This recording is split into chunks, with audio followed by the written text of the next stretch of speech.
మనం మానవ జీవితాన్ని వేస్ట్ చేసుకుంటున్నాం. ఎవరైనా మీ ఇంటికి బంధువులు వచ్చారనుకోండి, వాళ్ళు కాఫీ కాయమన్నారనుకోండి, కాఫీ కాయమంటే మీరు ఏం చేస్తారు? గ్యాస్ పెట్టి కాస్తారు, లేదా కట్టెలు పెట్టి కాస్తారు. మీ ఇంట్లో 1000 రూపాయలు కాయితారు, 500 రూపాయలు కాయితారు, పొయ్యిలో పెట్టి కాఫీ కాయరు ఎవరు. మానవ జీవితం అన్ని దేవతల జీవితాల కంటే మానవ జీవితం గొప్పది. ఏంటంటే మీరు కాలాన్ని వేస్ట్ చేసుకుంటున్నారు. అందుకు చెప్తున్నాను, మీ కాలాన్ని మీరు పాడు చేసుకుంటున్నారు. కాలం ఏం చేదంటే 1000 సంవత్సరాలు బతకం. ఇక్కడ మనం 1000 సంవత్సరాలు ఉంటామా? 1000 సంవత్సరాలు బతకం. మనుష్యత్వం ముముక్షత్వం మహాపురుష సంశ్రయ.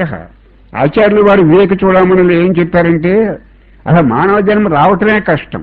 ఏం చేదంటే వివేకం, విచక్షణ, మన భగవంతుని ధ్యానం చేసుకోవాలి, స్మరించుకోవాలనేటువంటి విచక్షణ మానవ జన్మకు ఉంటుంది, కానీ చెట్టుకు ఉండదు, జంతువుకు ఉండదు.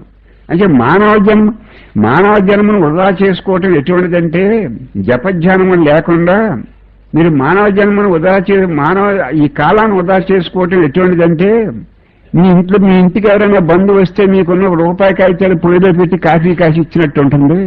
అంటే చిల్లర గొడవలను మీరు చిల్లర గొడవలు దృష్టిలో పెట్టుకుని మానవ జీవితం వేస్ట్ చేసుకోవద్దు.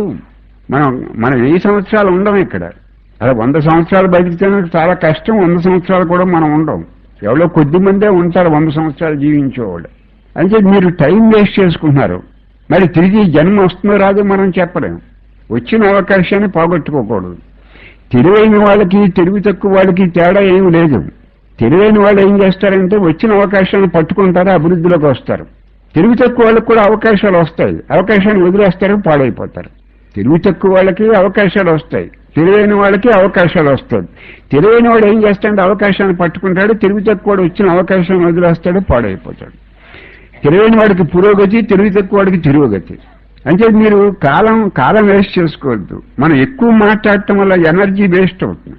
ఎక్కువ మాట్లాడుతుంటే ఎనర్జీ వేస్ట్ అవుతూ ఉంటుంది.